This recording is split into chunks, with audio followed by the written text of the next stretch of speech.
You've been waiting for the right moment, the right job, the right mood, the right version of yourself. And deep down, you know it. The perfect time is never coming. But you keep waiting anyway. Why? Here's something nobody tells you. Your brain is lying to you. Every time you imagine starting that project, launching that idea, or making that change, your brain releases dopamine. That's the feel-good chemical, the reward chemical. But here's the problem. Your brain releases it just from imagining, not from doing. So when you spend an hour planning, dreaming, and mapping out your perfect future, your brain already feels like it happened. It already got its reward. And now it has no reason to actually do the work. You've been getting high on imaginary success. But there's something even deeper going on.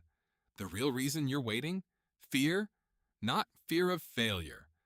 Fear of being seen trying. Because as long as you haven't started, you can't fail. You can still tell yourself, I would have been great at that.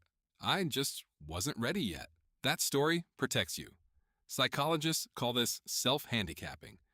You unconsciously create reasons not to start, so that if you fail, you have an excuse ready. Waiting for the perfect time is not laziness. It's armor. Now add perfectionism into the mix. You don't just want to try. You want to succeed perfectly on the first try. So you research more, you plan more, you wait for more confidence. But confidence doesn't come before action. It comes from action. Every day you wait, the gap between where you are and where you want to be feels bigger. And the bigger it feels, the more terrifying it becomes to start. This is analysis paralysis. And it feeds itself. The longer you wait, the harder it gets to begin. Your brain is also wired for comfort. It treats the unknown like a threat.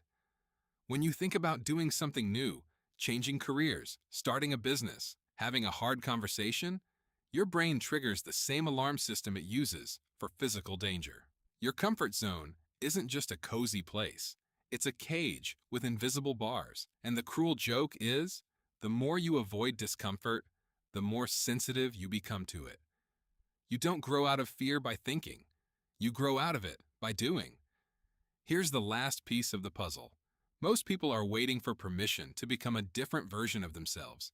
They think, once I feel ready, I'll start. But readiness isn't a feeling. It's a result. You become the person who runs by running, not by waiting until you feel like a runner. Action creates identity, not the other way around. So what do you actually do?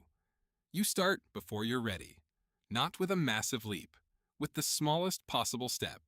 Send the email, write the first paragraph, make the call. Because momentum doesn't start when conditions are perfect. It starts when you move. Every day you wait is not a day you're protecting yourself. It's a day you're handing to fear. The perfect time has one requirement, that it exists. And the only time that exists is right now. You already know what you need to do. The question is, how much longer are you going to wait?